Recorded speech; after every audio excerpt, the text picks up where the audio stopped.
I'm Brian Lemaster, and I want to share with you something I've been working on for a few years now. It's basically a shot cup made out of paper that you make yourself to fit the bore size for the gun that you're shooting.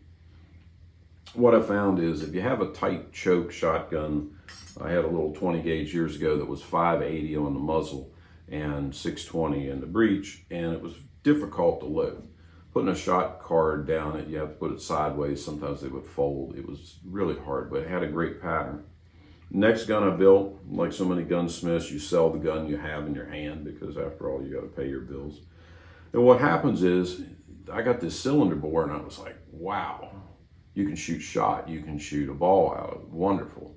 But it wasn't wonderful. It shot lousy. It had a lousy pattern. So I played with different card wads. You try fiber wads. You can try hornet's nest. I've tried leather wads that I roll up and make. Some of them help, but I've never had anything that I was exceptionally happy with. So last year, I picked up this really great little double Flintlock 20 gauge from a friend of mine. I started playing with different patterns. Here again, I was back to square one again. I started thinking, okay, years ago I made shot cartridges for a Brown Bess musket for a reenactment. That's where you roll the paper up, you put the ball on one end, tie a string, twist it, put the powder in the back, and then you rip it off and you pour the charge down. And I'm sitting there thinking, wow, why can't you make something like that for a shotgun? So I started playing with a multitude of different designs for shot cups made out of paper. Beginning with, I used brown paper bag. I cut strips out of it. I like the thickness of the brown paper bag to glue up to make the tube with, but the problem was the length of it. Trying to get a piece of paper that's like 18 inches long on a brown paper bag is very difficult. And then as you start lapping another piece of paper on the outside, it changes your dimensions. So what I've come up with for my 20 gauge, this little guy shoots basically a cylinder bore. It's 625 at the muzzle, same at the breech. Everything slides down like one end to the other.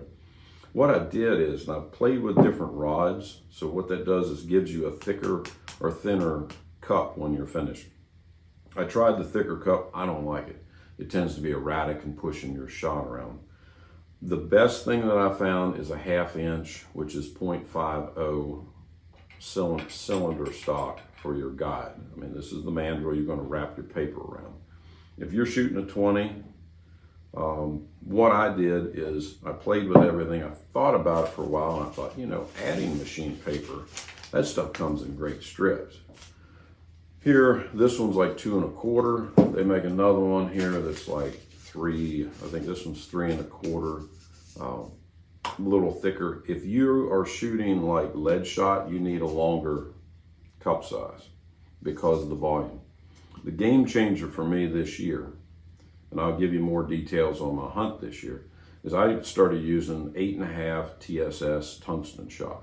Everybody kept making a big deal about how far you can shoot and how far you can shoot. And I'm like, okay, whatever. Let's try something. It's very expensive. That's probably $3 a shot in there. And that's the cheap side. If you look at some of the other places, it's even more expensive for the TSS. Tungsten, it is magnetic. If you drop some on the floor and you're like, oh crap, I lost it. You just get a magnet, pick it all back up and put it in the thing. I mean, you're probably saving 20 cents on every thing. Get these guys out of the way.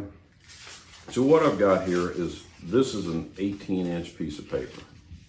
And I'm going to go through the details, but I'm going to show you just how you fit and make it tight enough for your bore. So we're just going to wrap this little guy around the mandrel. If you're a child of the 60s, you probably wrapped a lot of stuff. It's not my cup of tea, but hey, you know, whatever.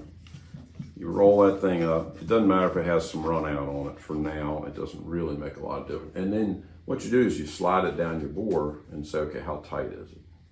And you have to leave a little bit of wiggle room because we're going to end up wrapping one more piece of paper around this before it's over. So this guy's fitting pretty nice. We're going to get the camera up here so you can see what I'm doing and how it's coming together to create this shot cup.